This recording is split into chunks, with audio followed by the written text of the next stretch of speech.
Freck, please. It's a question, dude. A jump freighter is a very expensive ship that lets you move things from place to place by jumping.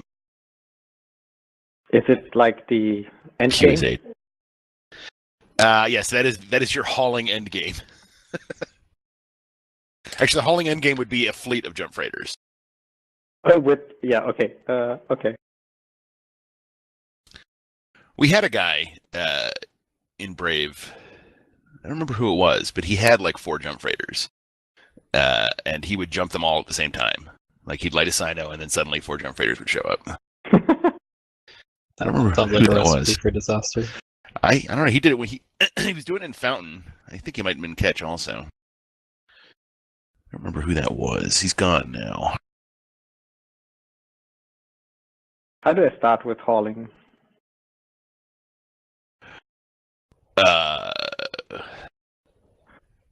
So, like, what kind of hauling? Like hauling, high sec hauling, low sec. Yeah, what I mean, that's the first question. I mean, probably that I didn't come to ask. So, do you want to haul because you like boring things, or do you want to haul to make money, or do you want to haul to support your need to have things in certain places?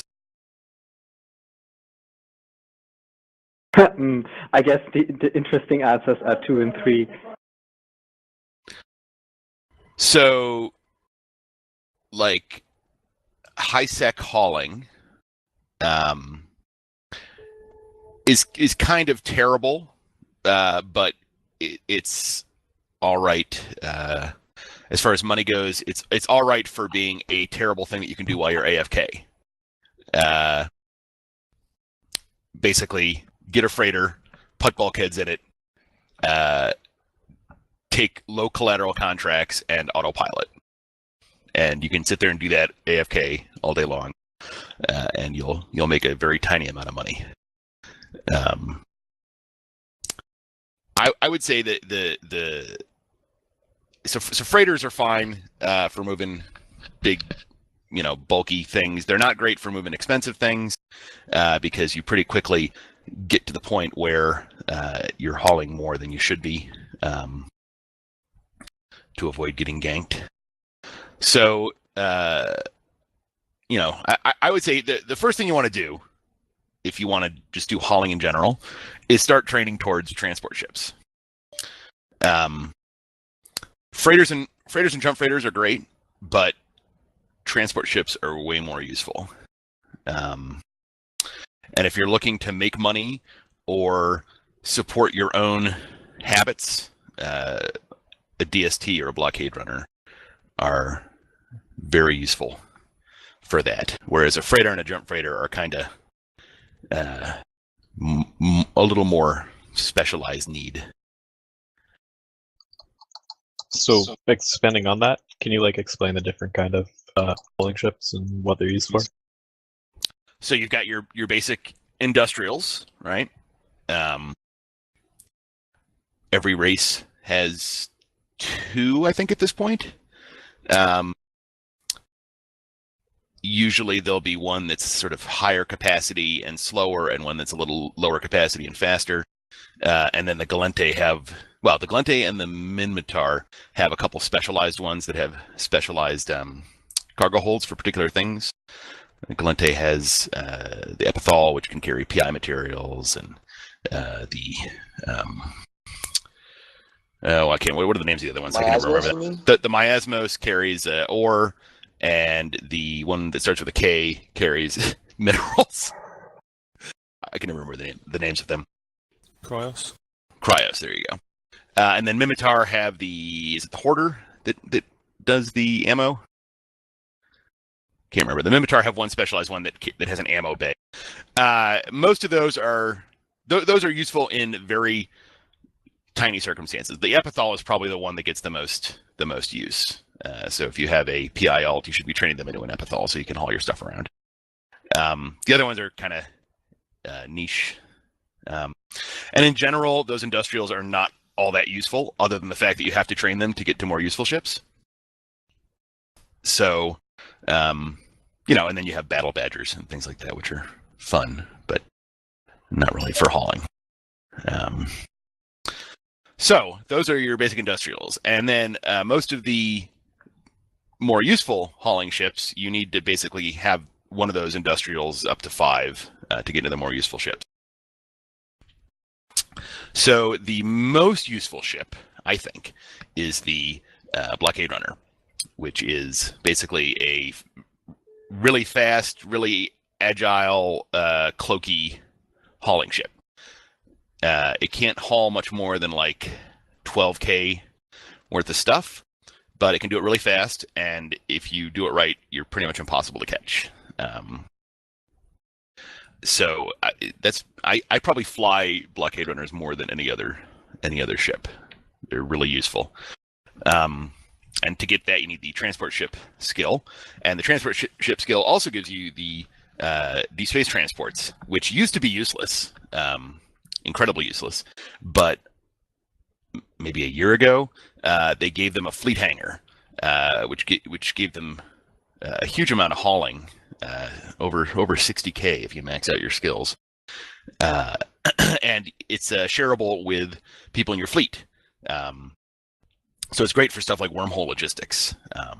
Basically, people can boat up to you and get stuff out of your hangar. They also have a bonus to warp core strength, and they tend to have bonuses to overheating and sort of defensive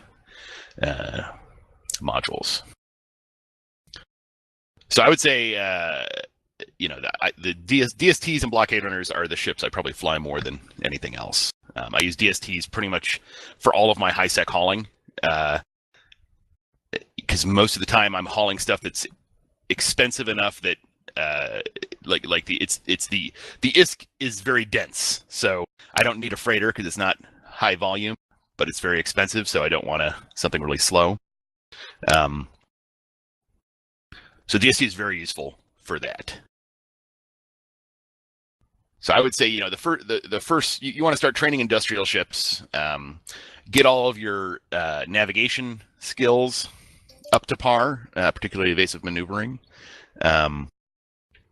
You want to get your tanking skills up to par, depending on armor or shield tanking, depending on which racial industrials you're going for. And then get yourself into a blockade runner or a DST, and that's probably going to handle like 90% of all the hauling needs you'll ever have. Anyone have any questions on blockade runners or DSTs? Go ahead. No, you go, Fred.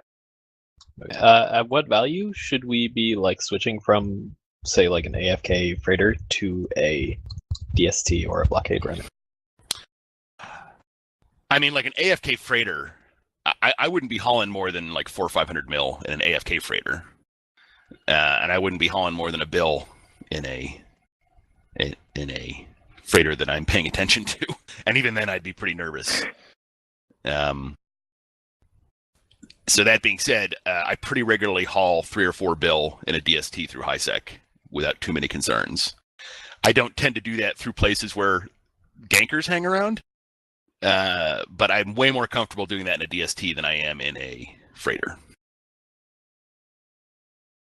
And a blockade runner, if you are sticking to HiSec, a blockade runner, if you have insta-docs and insta-undock, you can haul pretty much whatever you want in a blockade runner. I hauled, I think, I found a wormhole from Jita to Amar, like it was one jump away from Jita and one jump away from Amar, and I basically hauled 10 bill worth of hybrid polymers in one load in a DST from Jita to Amar, in a blockade runner. Now, if I didn't have insta-docs and insta-undocs, I probably wouldn't do that. But that sort of case, it's basically untouchable. So DSTs and blockade runners are really the way to go. The only time you really want a freighter is if you want to get in a jump freighter. You need to train a freighter first, obviously. Or if you're doing something in HiSec that's really high volume, like moving ore around or something along those lines. freighters are all right, but they're really slow. I had one a long time ago. I got rid of it, and just recently I bought another one because I had a particular set of things I needed to move around. But I almost never use it. So it's more a progression path to the jump freighter that is then again useful for. Yeah, I mean, way back when we were living in Rahadalan, we used to regularly fly regular freighters into Rahadalan. Me and Nancy would get, and a couple other guys would get in freighters, and everyone would camp the gate, and we would jump in with freighters and get into Rahadalan, and that's how we stocked the market in Rahadalan. But that's just a terrible idea. Okay. But we did it anyways because we didn't have many options. But since then, I almost never use them. They're really like if you're mining or doing stuff with ore. I think is one of the few situations where they're useful.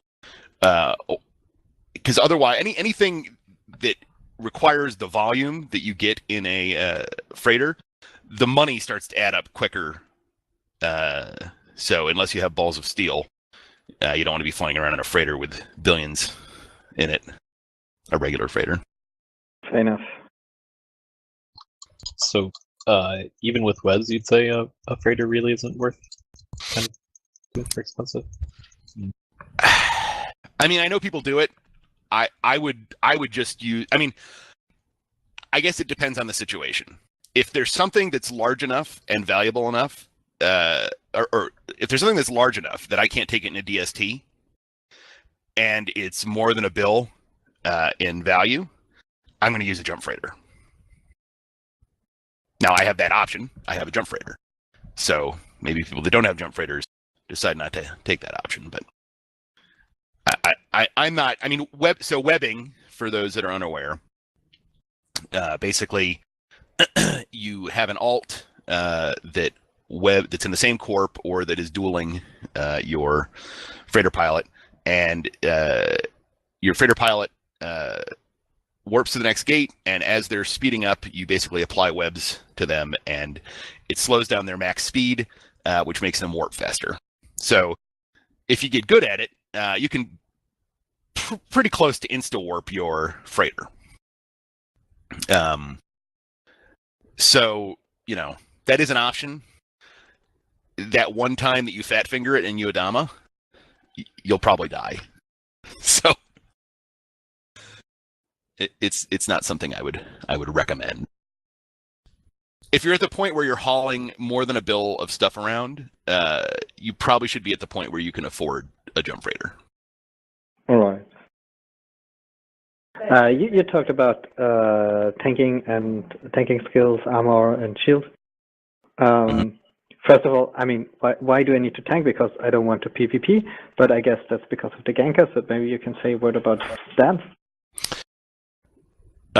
Right. Actually, give me 1 second. I'll be right back. I ganked him away.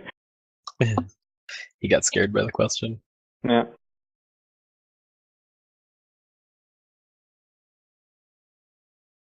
Sorry, I had a phone call. I had to shut that down. So, for example, in a freighter or a jump freighter, right? So the primary thing you're concerned about when you're hauling are gankers, because 9 times out of 10, you're trying to avoid any combat. You're not looking to fight anybody.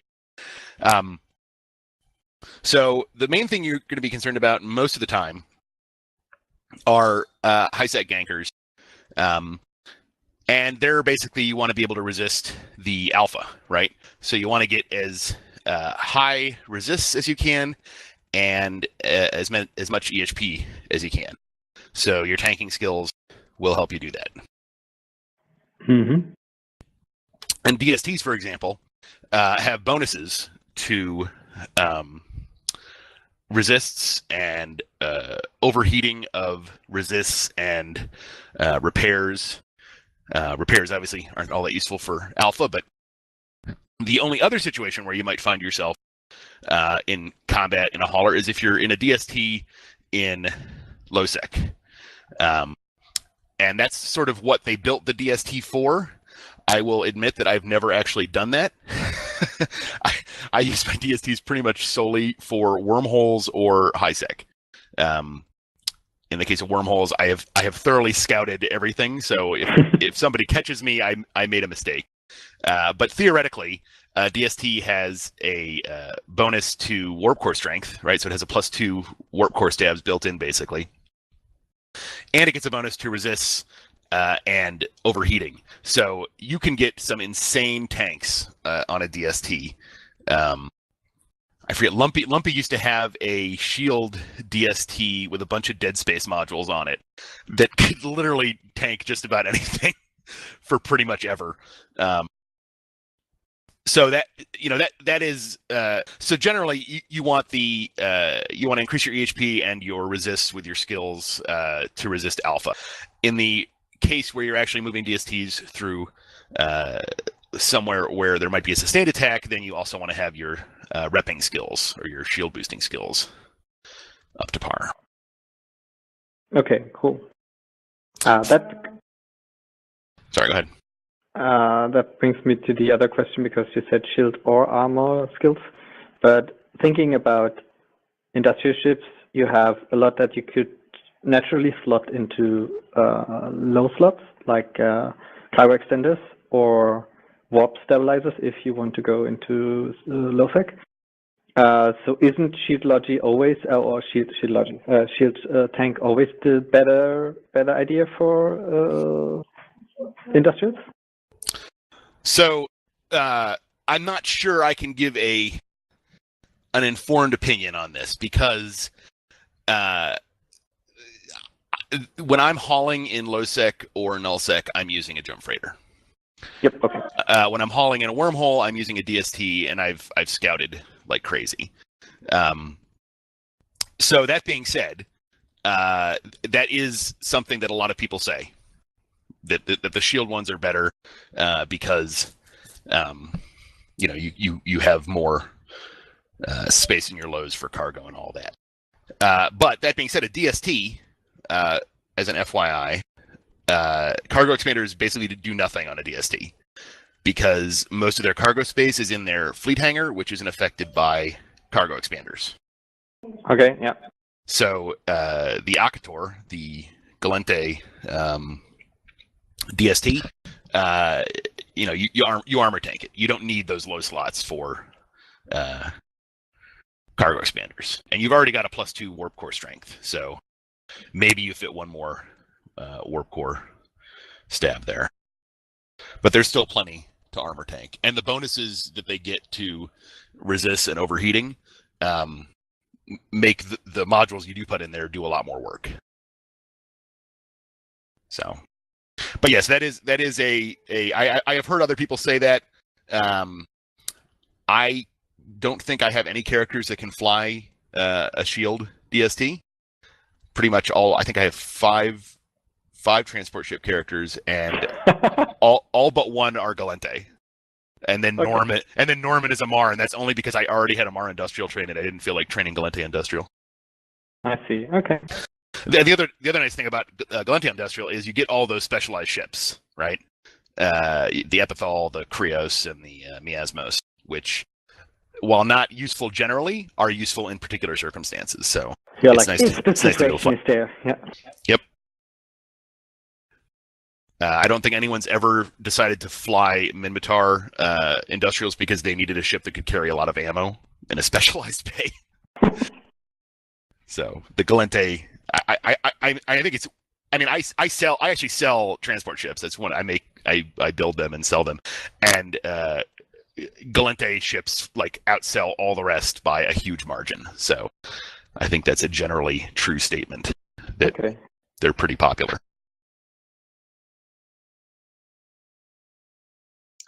Can you kind of explain how to set up an efficient Sino chain? Like what to keep stocked, what ships maybe to use, how to decide what mids you're going to have? Sure. Well, let's talk about jump freighters real quick first then. So jump freighters have jump drives, which means they can jump from one system, from any system to a low sec or null sec system. And they jump to a ship that has a module called a sinusoidal field generator on it. The jump freighter takes fuel to jump, and the sinusoidal field generator takes fuel to light up.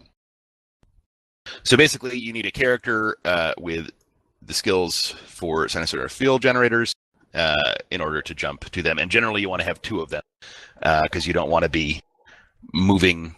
You don't want to be moving the one sino you have around. Geppa, you're Sorry. hot mic in there.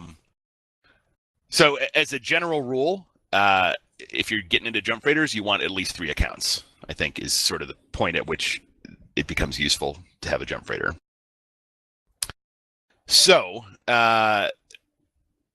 most of the time what you want to do with your sinos is get in a newbie ship that you get for free when you dock without a ship, put a sino field generator on it, and use that. Because when you light a sino, and I would say generally speaking, but I'll actually say always, you're going to light that while you're sitting on a station.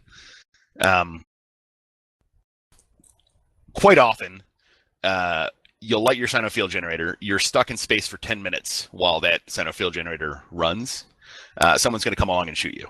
So newbie ships make that somewhat more affordable. So that being said, if you're making a character to be a sino character, they can be anything but Amar, because the Amar rookie ship is terrible. It doesn't have enough space. So basically, all of the other races except Amar, the rookie ships can carry enough fuel for somebody with Sino 4 to light a Sino. The Amar rookie ship does not. You need Sino 5 basically. So that the level of the sinusoidal field generator skill reduces the amount of fuel that you're using. So you need Sino 5 on an Amar character to be able to fit the fuel in a newbie ship without a cargo expander. So if you're making Sino alts from scratch, I pretty much always make them Caldari, but pretty much any of them except Amar will work. So you have your character. What I tend to do is I have that character in an interceptor. So pretty much all of my Sino pilots have a couple different skills. They have interceptor, they have covops, and they have prospect, because it makes them useful when they're not being Sino pilots, and also PI. So that's like a good little combination for a Sino pilot. But as far as their Sino stuff goes, basically what they'll do is I'll stick them in an interceptor. In that interceptor, I will carry a Sino and enough fuel to light that Sino once. And then I can move them wherever they need to go to light the Sino. When I get to the place where I'm going to light the Sino, I get out of the interceptor, I take the liquid ozone, which is the Sino fuel, and the Sino module off the interceptor. I create a contract to myself with the interceptor, so I have no more ship in the station anymore. I undock, and then I redock, and now I have a newbie ship. And I put the Sino on it and the fuel, and I light it, and I jump my jump freighter there, and then in my jump freighter, I have a container in my jump freighter that contains a bunch of Sinos and fuel. And so I'll drop off a bunch of Sinos and fuel if that's a midpoint that I'm going to use fairly often. I'll drop off a little stockpile of Sino and fuel from my jump freighter. But basically, I get around in an interceptor with a Sino on it and enough fuel to light it once. As far as picking midpoints, Eve Maps does a perfectly fine job of that. The only thing to double check is that the midpoints that they're picking have stations that you're not going to die in. And here, give me 1 second. I'll link some.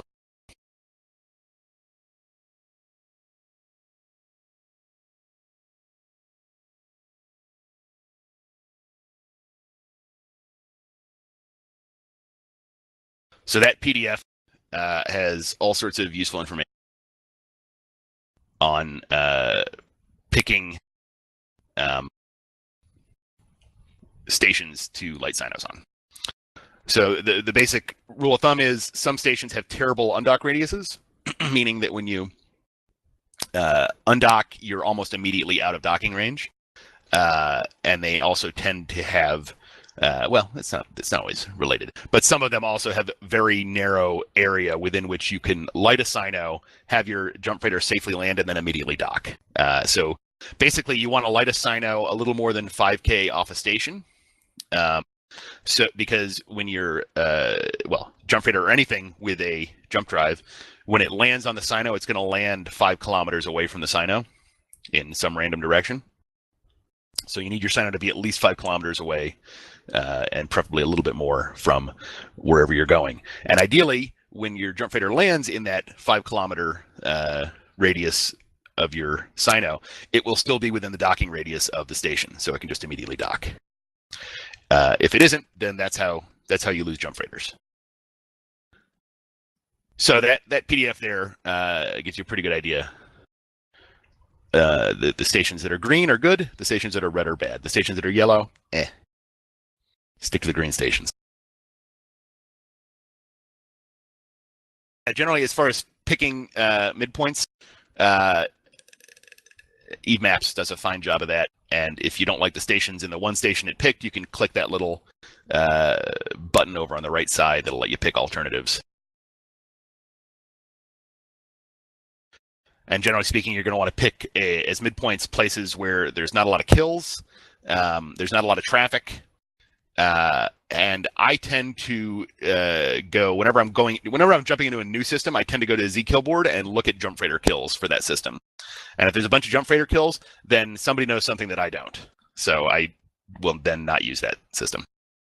But do you look any further into those jump freighter kills? Like, say, maybe they're all lost via duels or they're all lost via war decks?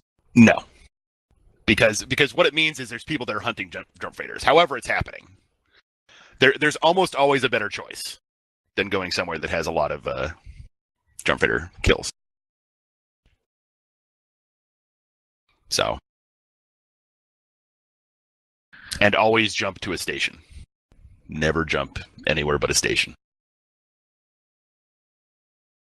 Unless you don't want your jump freighter anymore. Then you can go wherever you want.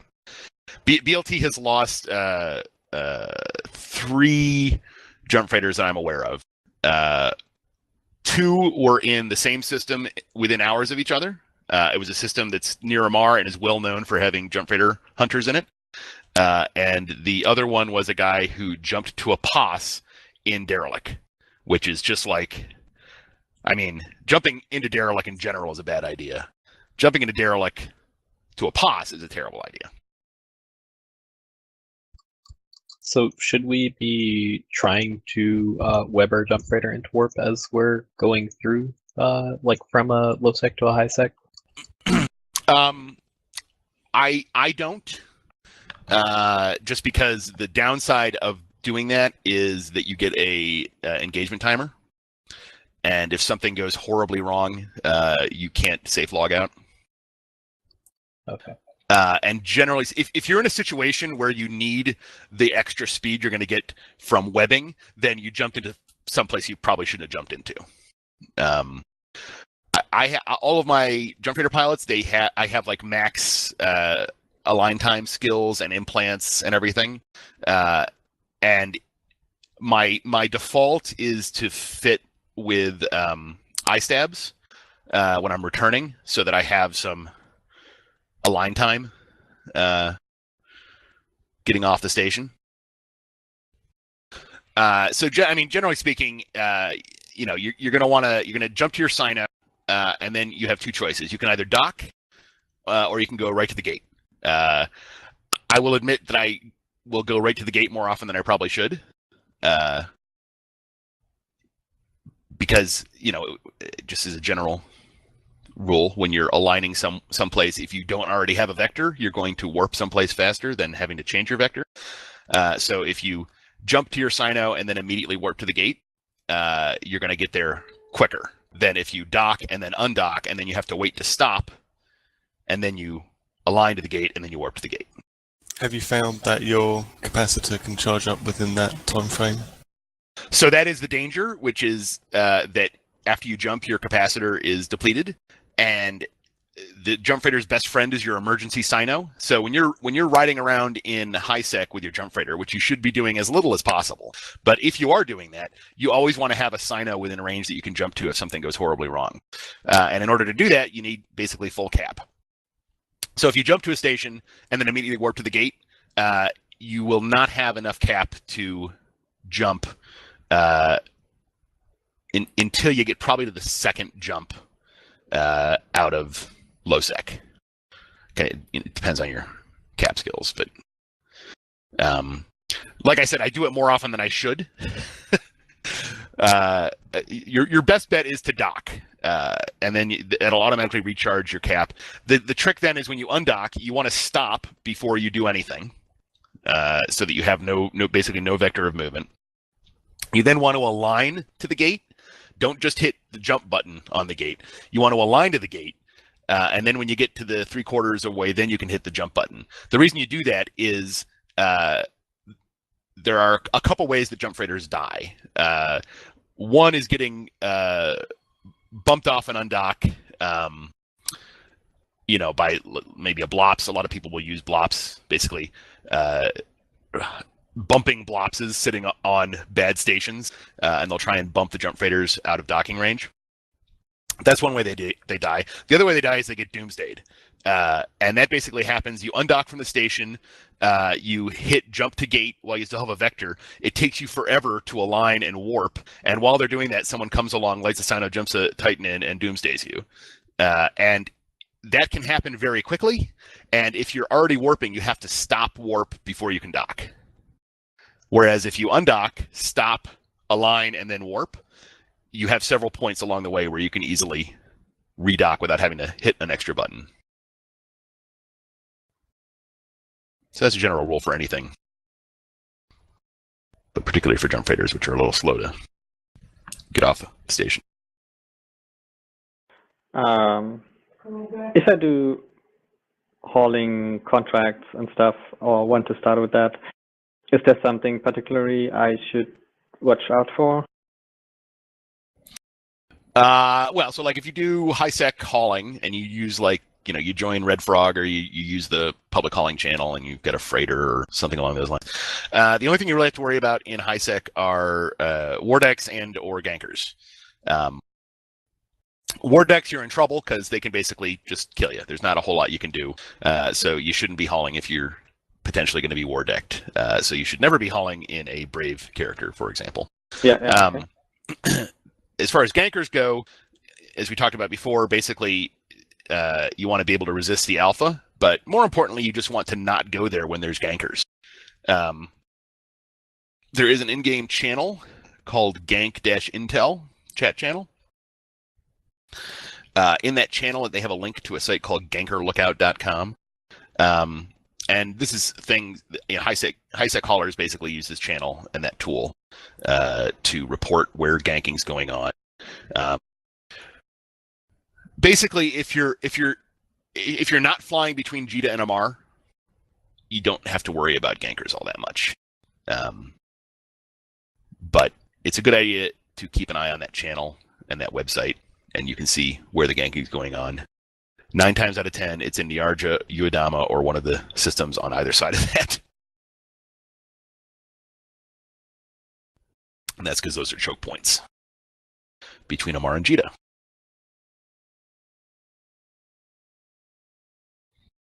So watch out for gankers. That's basically it.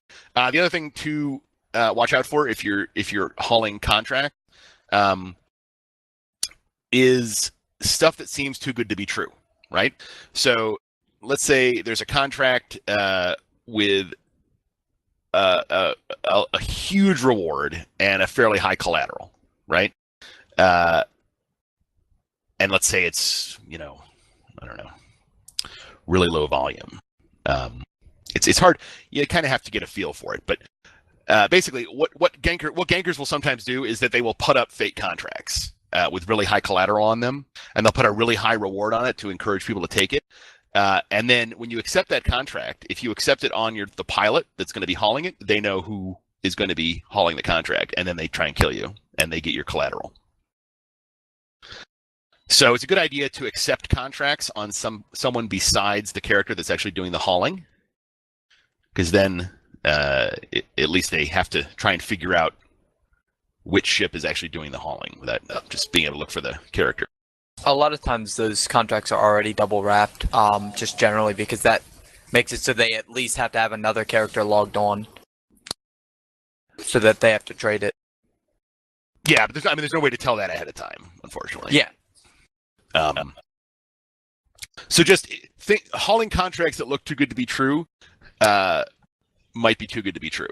So it's just something to keep in mind. If you do get a contract and you look at it and the collateral that they were asking for does not match up with what's in there, it's got a 1 bill collateral and there's something that's worth 100K in there,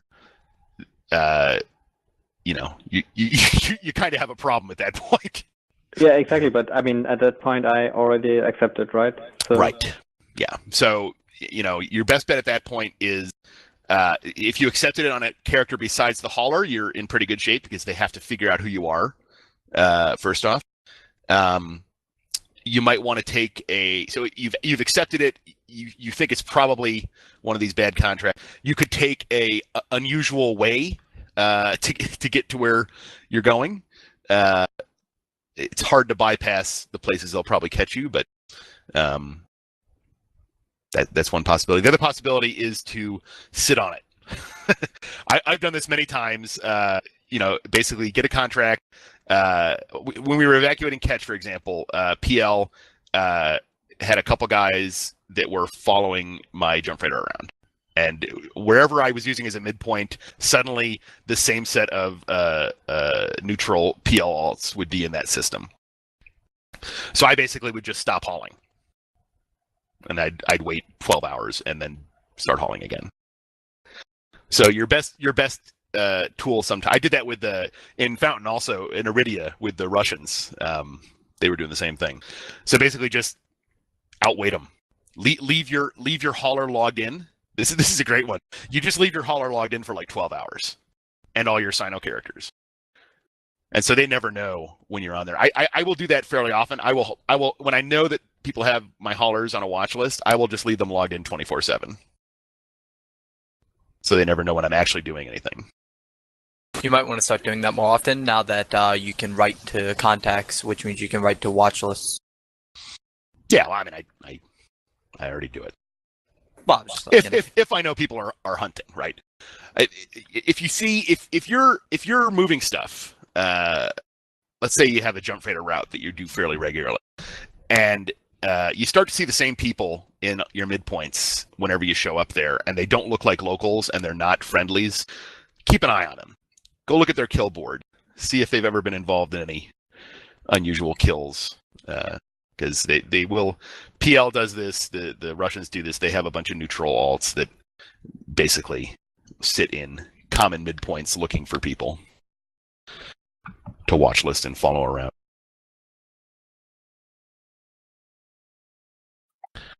But time is usually the best way to deal with that is basically wait 12 hours. They'll get tired of it after a while. So, can you kind of explain what double wrapping is and like what benefits or kind of cautions in scamming at least it is? I see no reason to ever double wrapping is basically I make a contract. So when you make a contract, a courier contract, all the stuff that's in the courier contract ends up in a container called plastic wrap. If you then take that courier contract and contract that, it'll end up in another set of plastic wrap, and that's what it's called double wrapped. And basically, when it's double wrapped, you can't see what's in it, right? If you look at a courier contract, a normal courier contract in your cargo hold, you can see what's in the courier contract. If it's double wrapped, you can't. So those fake contracts we were talking about before, they will often double wrap them so you can't actually see what's in them. There's literally no reason to ever double wrap a contract. If I ever see a double wrap contract, I'm immediately very suspicious of it. What about moving ships and fitted ships in a jump freighter? Isn't that the only way to do it? Is to double wrap them? No, you can single wrap them. You can move fitted ships. Single wrap. If you put fitted ships into a courier contract, yeah, you can carry them. Number one, don't do that. Why not? It's a way. Okay. If you're doing it for yourself, feel free, do it. If you're using BLT, please do not do that, because it's wasting a lot of space for the benefit of saving you a little bit of money on your rigs. Just unfit the ship. But as a general rule, if you're hauling someone else's contracts and you get a double wrapped contract, I'm immediately suspicious of it, because there's no reason for it there. They're either trying to hide something, or they are recontracting other people's contracts, which is a little weird. So with like ship scanners, is kind of double wrapping a good thing with maybe AFK hauling? No. Because now they're gonna shoot you for it because they don't know what it is. Now they assume you're hiding something. Okay. I will bring up one other point actually about ship scanners, right? So half the people that are sitting on the Jita and Amar Undock are basically scanning your cargo holds when you're hauling things. That's why they're there. They're either looking for ships with valuable cargo that they can catch later on, or they're looking for people who took their ganking contract and then traded it to another character. So one of the great advantages of the the blockade runner, and also one of the downsides of the blockade runner, is they can't be cargo scanned. So when somebody tries to use cargo scan on a blockade runner, it doesn't work. So that's good and bad, because everyone immediately assumes that if someone's flying a blockade runner, they're carrying a ridiculous amount of stuff. But it also means they can't tell what you're actually carrying. So that is another benefit to the blockade runner. So when I was carrying that 10 bill worth of goo in my blockade runner, nobody had any idea that I was carrying 10 bill worth of goo. There was no way for them to know. Now, when I'm not carrying 10 bill of goo, there's also no way for them to know I'm not carrying 10 bill worth of goo. So that's the downside. But yeah, so cargo scanners can't see double wrapped courier contracts, but oftentimes they will take that as as an invitation, right? They must be trying to hide something. Would that be the same for fitted ships? No, you could like hide something valuable in the cargo hold of the ship, right? No, because you can't create a courier contract with a ship that has stuff in it. Oh, okay. In the cargo hold.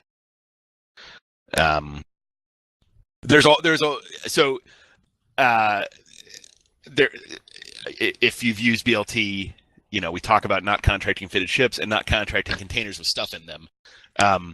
The reason for that is, if you create a courier contract and it's got a container in it that has stuff in it, I can't recontract that from my contract character to my hauler, right?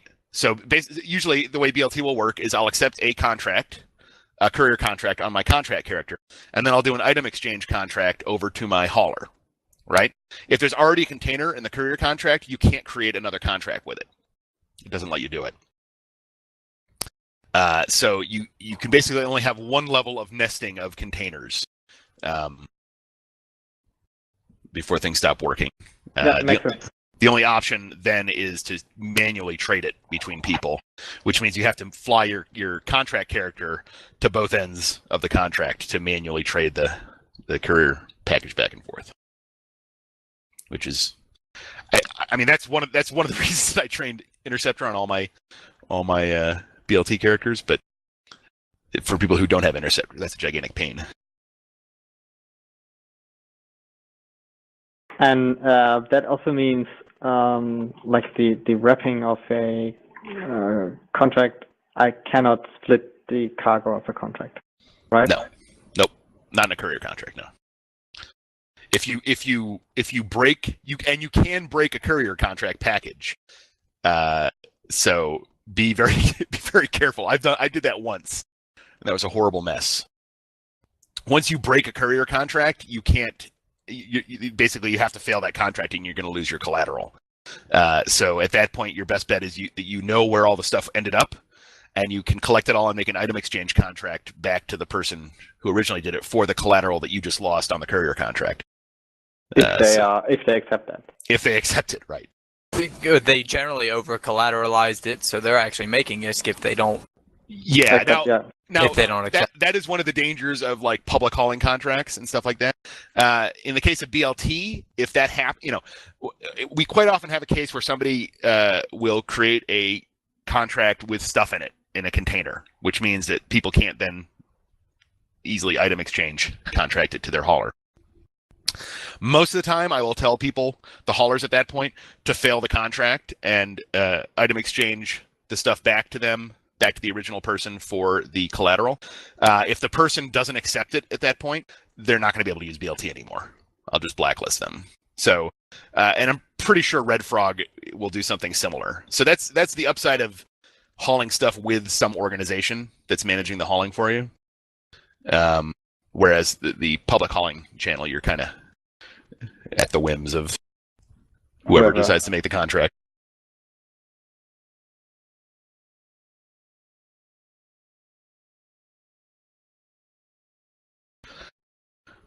Who's got Q's? I got A's. You got AIDS? What? I got A's for your Q's. Oh. So, I mean, like, how would you go about, like, if you're not trying to become, like, a hauler main, but you do need, like, I'm trying to phrase the question. Like, for me, like, the main You want to thing move I stuff haul for yourself? Yeah, pretty much, but I don't want to, like, specialize too much in hauling, like. Get in a blockade runner. I mean, it feels like a lot. I don't know how old your character is. It feels like a lot of work, and it feels like a lot of specialization. But honestly, it is. You will use that ship so often. It's worth it. If you're doing it if your character is in Brave, then it's a good idea to train that on a neutral character who can do all your market stuff and move stuff around. But transport ships is literally one of the most useful skills in the game, as far as I'm concerned. Like I said, I have it on 5 characters, so including combat characters. I've trained it on combat characters because it's occasionally useful to be able to have the ability when I'm out in the middle of nowhere. So that's what I would say. A lot of people don't want to spend the time on it, but I think it's definitely worth it. And I mean, it's not. If you were just going to train a regular industrial, you're going to train that to 4 anyways, right? So it's basically, I think it's like 17 days for industrial 5 or something. It's a long time. It's a cruiser 5. Yeah, but it's totally worth it. It's definitely worth it on an alt, right? If you have a second account that you're using as a neutral, market hauler guy. Obviously, if you're a new character and you only have 1 account, that's a bit of time to dedicate to something. We have BLT. The reason we have BLT and we try and keep the rates cheap with BLT is because of that. Because for new characters, it's hard to justify the time on 1 account. If you have a second account, just do it on that second account. If you have 1 account, use BLT until you ultimately will inevitably decide to get a second account and then train it on that second account. And do you need to have a jump freighter to be in BLT? Yes. And the reason for that is basically there are way too many people with transport ships trained. And we just can't, like, the logistics of managing that many people is painful. Number one. We used to blue individual haulers way back when, and literally that made Nancy want to quit. So just like managing the number of sort of non-jump freighter haulers is logistically very painful. 2, if we're in nullsec, you're not going to get very useful. You're not going to get a useful volume of hauling out of transport ship characters in nullsec. DSTs in nullsec are they're kind of sitting ducks most of the time, unless you're bait tanking them like Lumpy. Blockade runners are somewhat useful in nullsec, but they have so little volume that it's hard to justify the logistics of managing that with the amount of cargo that they can actually haul. It's just a lot easier to do with jump freighters. And we have a lot. I mean, we have a lot of characters that can fly jump freighters. So No, I'm training up my alt onto doing jump freighters as well, so it's fine. It's been fine when we're in Ikoria because I've been able to use my normal ship, and then I've got my blockade runner that runs backwards and forwards for Vegeta. But when we make our move to nullsec, it's like, how do I get my shit out there? How do I? Because I'm trying to use the market to make some ISK, and it's tough.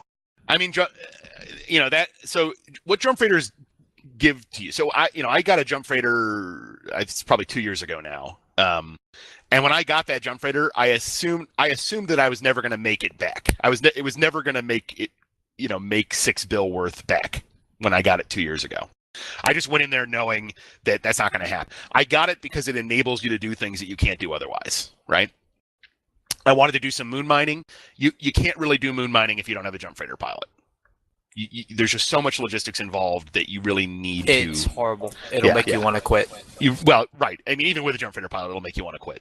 That's why I don't. It's not that bad with jump freighters. With jump freighters, it's not that bad. But with just regular T1 industrials, it is. Yeah.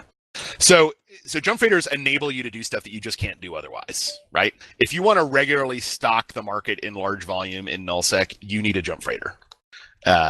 You can pay other people to do it, but ultimately those people have to get paid for hauling the stuff. So you're not going to be able to compete with people who have their own jump freighter. So ultimately, jump freighters enable you to do stuff that you can't do otherwise. It's a big investment, takes a lot of time. The ship is 6-7 bill, and then to haul contracts, you need a couple bill at least in collateral liquid sitting around, or if you're stocking the market, you need a couple bill sitting around to do that. So it's a big investment, but that's what we said earlier. That's basically the end game for hauling is getting your fleet of jump freighters. I have 2 jump freighter pilots now. I almost bought a second jump freighter the other day. I almost did it, but then I didn't because I realized that I hate having to fly the 1. I would really hate having to fly the 2. But anyhow, long term, that's if you're even in low sec, I mean, null sec definitely, but even in low sec, jump freighters just make everything so much easier. You just pop right out to Jita, pick up what you want, bring it back. When I have to evacuate my stuff, right? Norman, I keep 1 jump freighter's worth of stuff in my hangar. I never have more than 1 jump freighter's worth of stuff in my hangar. And when I gotta leave, I just load it all on the jump freighter and off I go. So I mentioned that DSTs and blockade runners are the most useful ships in the game. I think the jump freighters are probably the second most useful ships, but it's in terms of the effort that's required to get into them, it kind of weighs against that a little bit. But it's definitely, I mean, if you want to do hauling, you want to do market stocking, you want to do industry of any sort in low sec or null sec, you're eventually going to want to get into a jump freighter. Yeah, no, I'm training towards my jump freighter. It's just try to make the money so I can buy a jump freighter. Yeah, I mean, it's not easy. It's not easy, but it's so, I said when I bought that jump freighter, I never assumed that I was going to make the money back. That was 2 years ago. It's well paid for itself by now, and I haven't lost it. So, So, if at any point in the near future we ever go to nullsec, will we be doing the bluing individual freighters again? No. No. So the way BLT handles that is we have jump freighter corps. So if you are not already in a blue corp to Brave, then we have jump freighter corps that you can join to be blue to Brave, and that's just the way it is. And the reason is it's a gigantic hassle to manage that. Now I might revisit that. I'll have to talk with Jim and Nancy. The reason we did that originally was when we sort of formalized this whole thing, we were in Hero with a whole bunch of other alliances. So trying to get those individual blues synced across all the individual alliances and individual station managers was basically a non-starter. Maybe it's a little easier now, but ultimately it's not me who has to do the work. It's the Diplos, right? So it's kind of their call. And it's just a lot easier to do with Jump Freighter Corps. The only downside to the Jump Freighter Corps is they get war decked every once in a while, which is why I've got 4 characters that just run Jump Freighter Corps. So we have to jump between them. And if your Jump Freighter pilot is doing other things in his own corp, obviously, it's painful. You can always go to Diplo and say, I've got my own corp, please blue me, and see what they say. You know, that's not my call. The worst they tell you is no. Right. But as an easy option, if you have a jump freighter, hang on, let me get the link here. So once we go back to nullsec, which is going to happen at some point in the future. That's the link right there that I just put in Mumble. If you have a jump freighter pilot and you want to join BLT, that's the link. Yeah, I'm not quite there yet. Sorry, go ahead. Once we go back to nullsec, which is going to happen at some point. If we go back to nullsec, yes. When?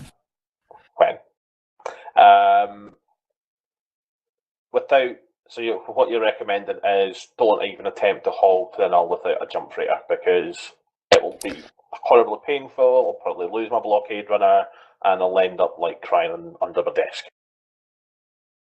Yes, I mean, yes, that would be my suggestion.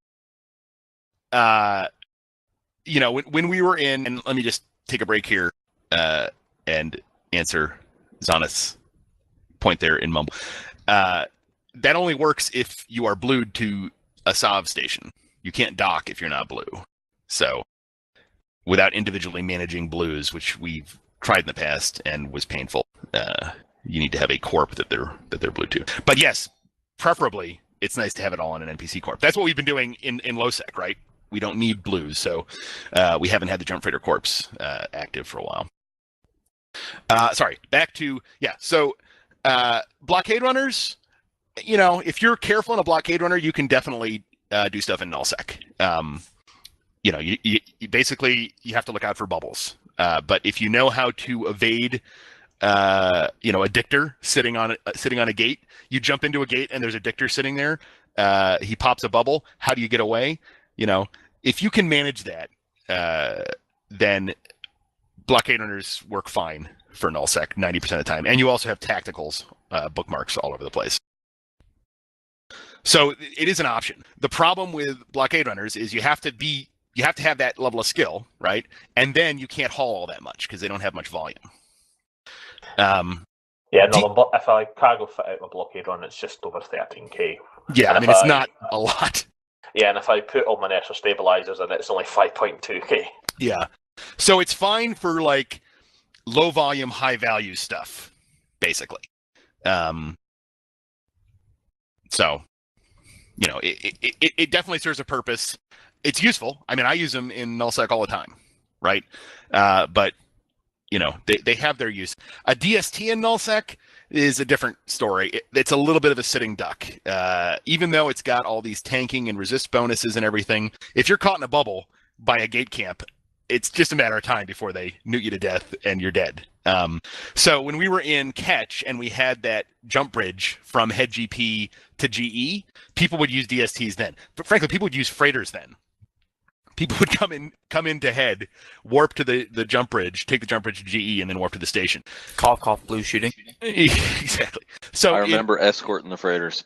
Yeah, I mean, in certain circumstances that works fine, right? But that was a very certain circumstance, and that's not a circumstance that we're going to have in the future, I don't think, unless we end up back in Catch, which I'll just kill myself before that happens.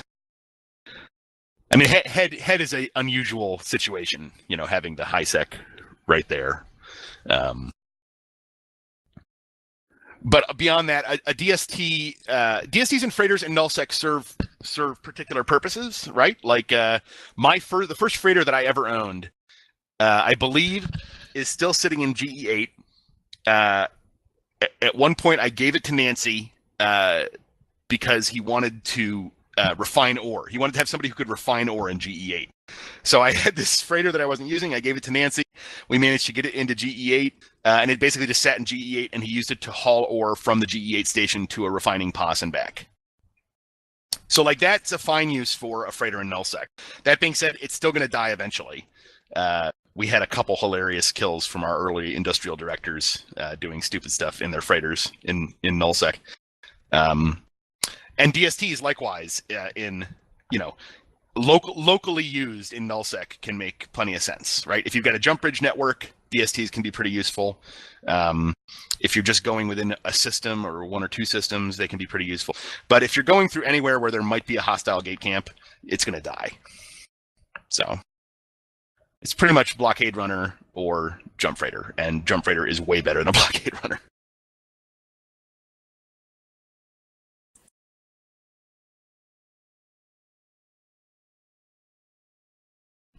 Other queues that need A's?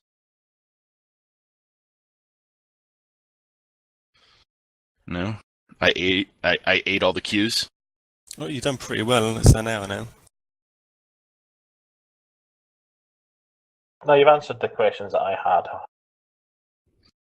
Well, that's why we call it a Q&A. Yeah, just keep trying to make money and train that all. I mean, a DST and high. So I make pretty much all of my money doing manufacturing in HiSec and selling in HiSec trade hubs, and I use a DST for all of it. I have a freighter. I never use it. I literally just I concentrate on making things where the ISK to M3 ratio is very high, so I can reduce the amount of logistics that I have to do. Where I don't have to be constantly clicking industrial jobs. And so basically what it boils down to is like every 4 to 5 days, I have to fly a DST 20 jumps, and I make good money off of that. And that's all possible because of the DST. If I was using a freighter for it, it would take me way longer to do it. I probably wouldn't do it. So DSTs are incredibly useful in HiSec. And wormholes. In wormhole space, they're essential. When you have neutral hauling alts, if you live in a wormhole corp and you have neutral hauling alts, you bring stuff in a DST, join fleet, and open up that fleet hangar, and people can move stuff in and out of the POS modules with it. So it's incredibly useful. That fleet hangar is fantastic. I do have a question. Do you have any good fits for DSTs that you can post in? I mean, I have Octor fits. That's perfect for me. Hang on. I fly a freighter and it's nerve-wracking and I hate it, so I think I need to train into a DST. DSTs are great. I have to download a new PIFA. Hang on. If you do the cloak micro warp drive trick on a DST, it's not as fast as a Blockade Runner, but it feels as fast as a Blockade Runner. It doesn't warp as fast as a Blockade Runner, but you can move stuff pretty quickly, even without the cloak, right? I mean, even if you just pulse your micro warp drive and warp, they get moving. They get off the gate pretty quickly. Well, I mean, if you pulse it, then it's at least at most 10 seconds, isn't it? Yep. Yeah, 16 days from getting into an Okata. Worth it. Let's see, which fit is this? I don't know if this is the fit I'm currently flying, but here's one fit. Hang on.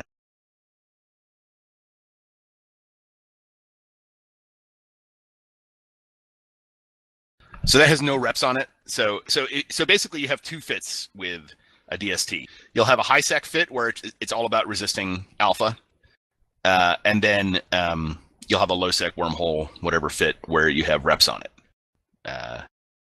So this one is all about resisting alpha. If you overheat the hardeners, it has 173k EHP, which is pretty good. Yeah, that's nice.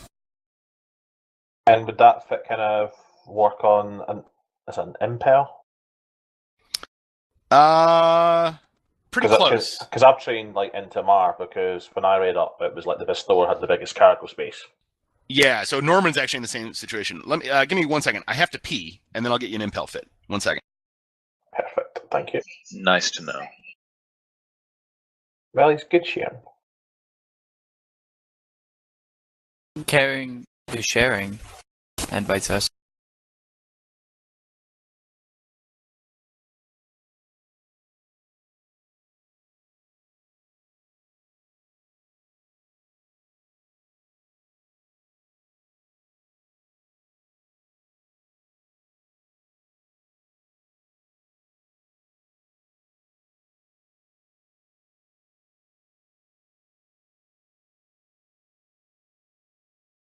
Not looking forward to my Q&A. And what's yours on, Charlie? Mark, When's that? 8 o'clock. An hour. All right, I'm back. So let me find an impel fit. The general idea is for any DSD is you want resist mods, because it gets bonuses to resist and overheating. So you want resist mod, and then if you're going to be in high sec, you add some buffer in the plates or shield extenders and possibly rigs. If you're going to be in something besides high sec, then you want to fit a repper and maybe some rigs to support the repper. Give me a sec here. Let me see if I can find. I don't have an impel fit. Maybe I do. Hang on. Oh, I do.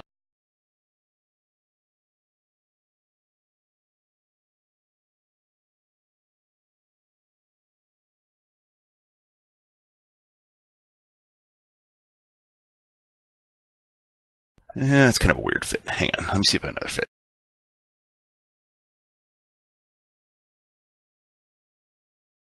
All right, I have to check in game.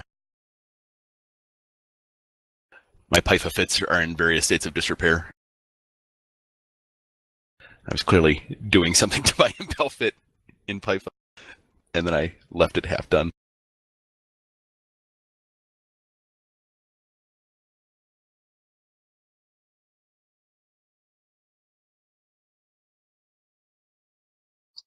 All right, so that's a rep fit for the impel, because Norman only ever used the impel in a wormhole. He's in Brave, so I'm not going through high sec with him. But that gives you the general idea of what a rep fit would look like versus a buffer fit. They both have as many resist mods as you can fit on there, and then the buffer one has buffer rigs and a plate, and the rep one has rep rigs, a repper, and some cap supporting bits and pieces.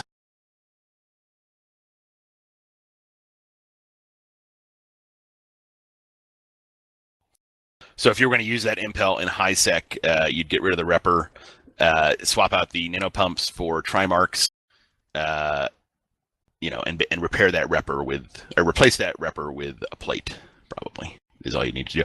You might also look. I have a lot of passive stuff on there because, again, trying to support the cap for the reps. So you might swap out some of those passive ones for active ones if you can fit it.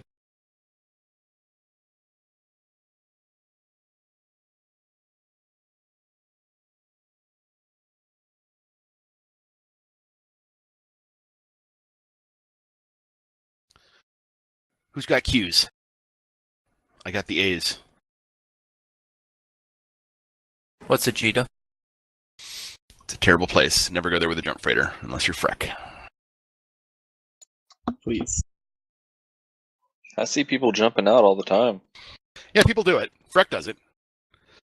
I have been to Jito once with my jump freighter, and that was when I bought it. And I immediately jumped out and never returned. You don't even go through the ganking system. It's perfectly fine. Yeah, I can see. I've never needed to do it. I've never needed to do it enough to actually do it.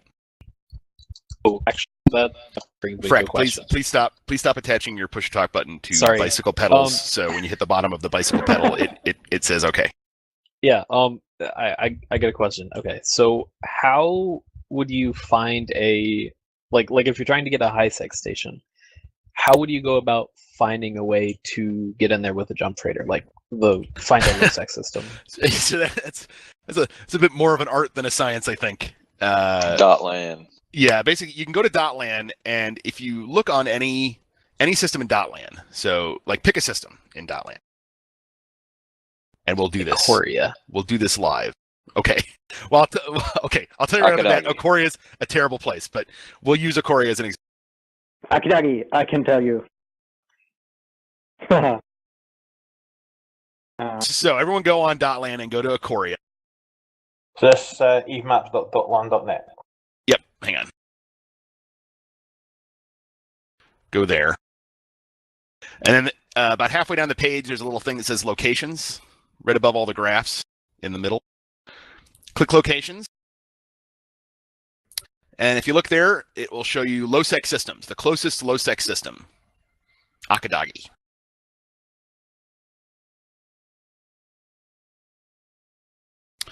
So that's where I would start, right? I would look at Akadagi. First thing I'd look at in Akadagi is what do the stations look like? So I click through to Akadagi, look at the overview. Oh, look, it has no stations. So right off, that's not going to work. Womp womp. Where'd you see that about? If you click over to Akadagi in Eve Maps, you'll see under Outposts or Stations, it says none. Couldn't you See outpost. light the Sino at the right. gate No. to Bad No. idea. You cannot. Yes, you can if you don't want to keep your jump freighter. Okay, why? So remember, I was saying earlier that when you're jumping to a Sino, you land at a 5K radius from the Sino. Right. So you're always going to land 5K off of your Sino, which means you're Yeah. going to be you're potentially 5K away from the gate, which means you can't immediately jump. Okay, yeah, fair enough. So all that has to happen is somebody comes along and starts bumping your jump freighter, and your jump freighter's dead. Now that's why you have emergency Sinos. People do that, right? I mean, it happens. If you have an emergency Sino, you can get back out there. You can do that. However, post Phoebe, you can't immediately jump back, right? You have a timer, jump fatigue. About a minute and a half. Yeah, so it's a bad idea in general. That's how Sounds jump like freighters die. So, would you ever like do a Sino on a jump freighter like you would Sino a super? Like self-destruct the Sino immediately, kind of. I mean, people do it, and you take the same risk that you do with a super, right? If someone's hunting you, and you do that, they're going to catch you, right? Can't click. If someone's hunting you and you jump to stations, they got to get lucky to catch you, right? If somebody's hunting you and you do that, they're going to catch you eventually. So it's not something I would recommend. Anyhow, back to Ikoria. So Akadagi doesn't work. It's got no stations. So I go back and I look at the Black Rise map. And the next closest low sec with a station is Kanaka. Now, right off the bat, Kanaka's not great. But that's only because of our knowledge of it. Exactly. And you want to use that knowledge. So I click into Kanaka. I go look at the station. So that's a Jita style model there. That's a pretty good model for jumping into. So that's not a problem. It would be safe to jump in there, right? And then I'm going to go look at Z Killboard for Kanaka. As soon as Z Killboard responds, it seems to be being slow.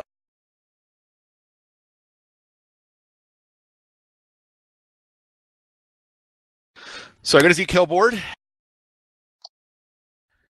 Oh my God. Z Killboard, please. Why so slow? Anyhow, the idea here is you want to go to Z Killboard, look at the system, and then under stats, you can look at jump freighter kills. Wow, it's really slow. So what you're going to want to do is look at jump freighter kills for Kanaka, and then more importantly, or as importantly, look at jump freighter kills for Anaman, the high sec system next door. And the reason is that quite often what will happen is people will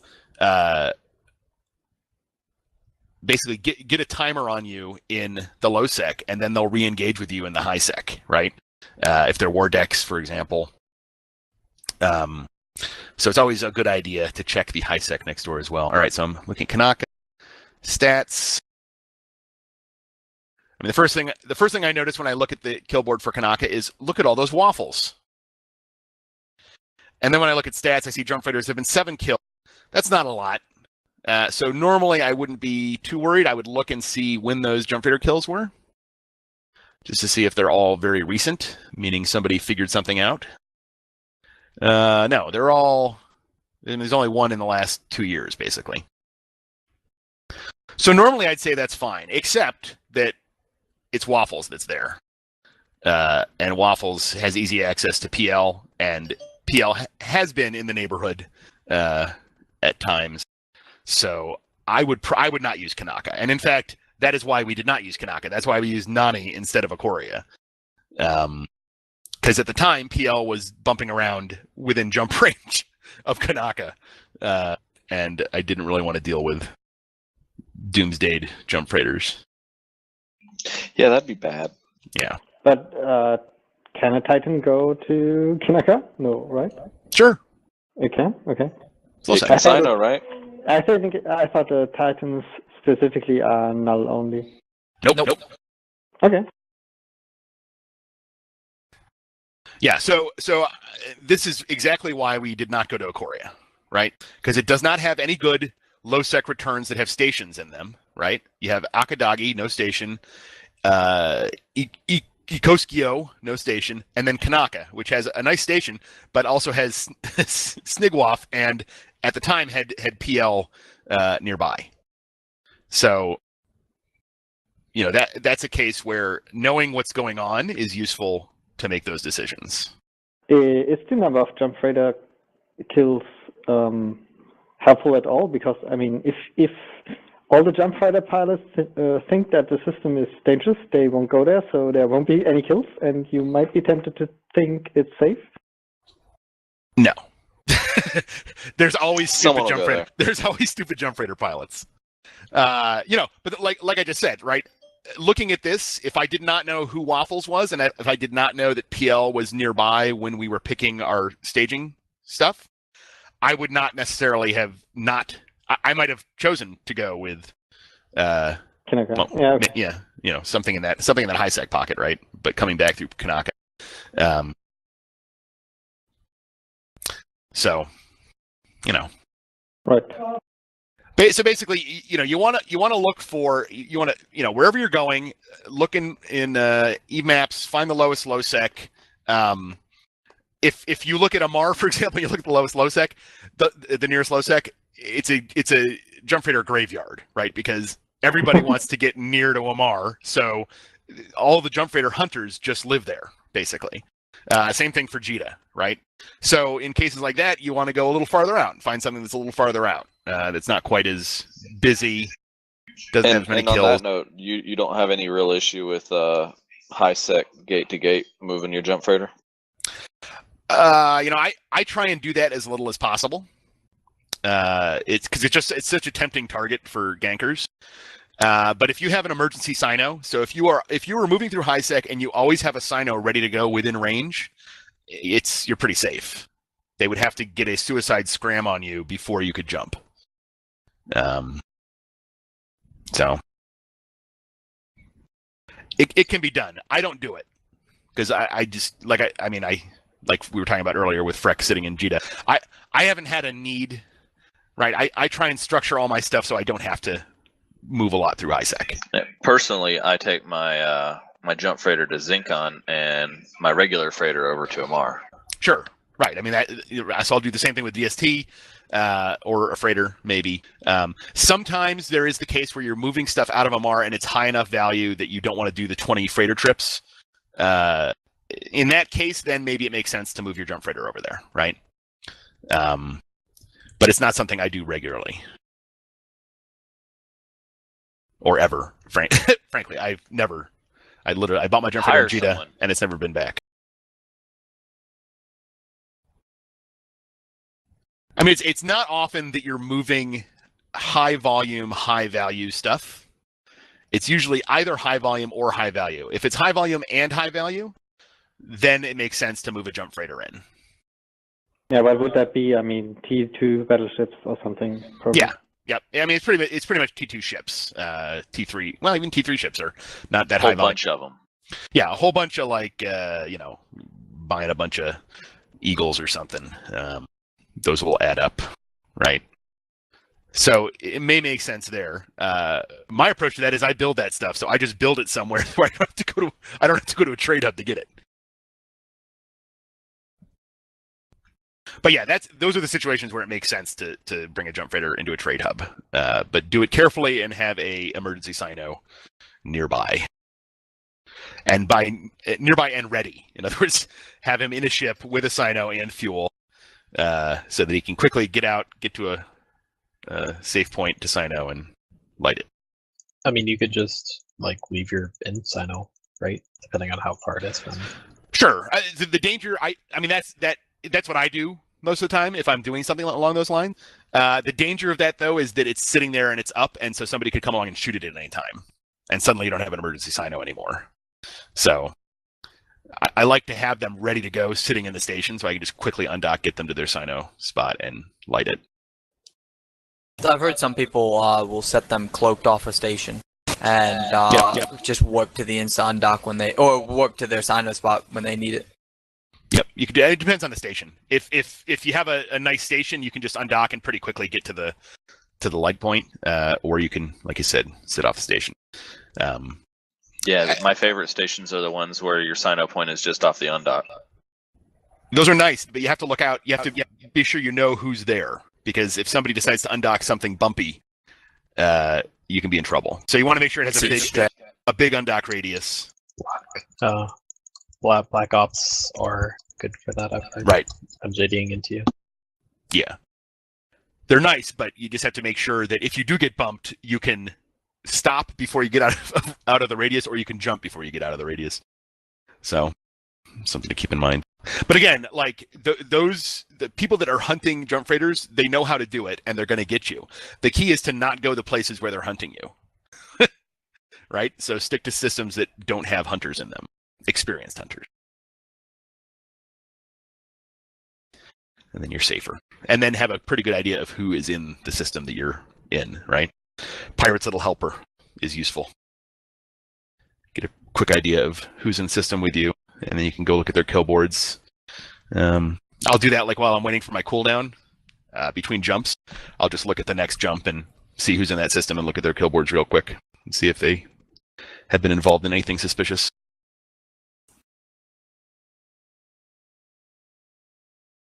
That's how I caught the Russian guys. They thought they were being sneaky, but one of them got on a jump freighter kill.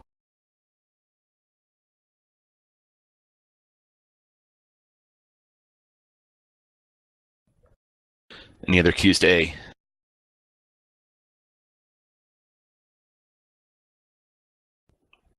No?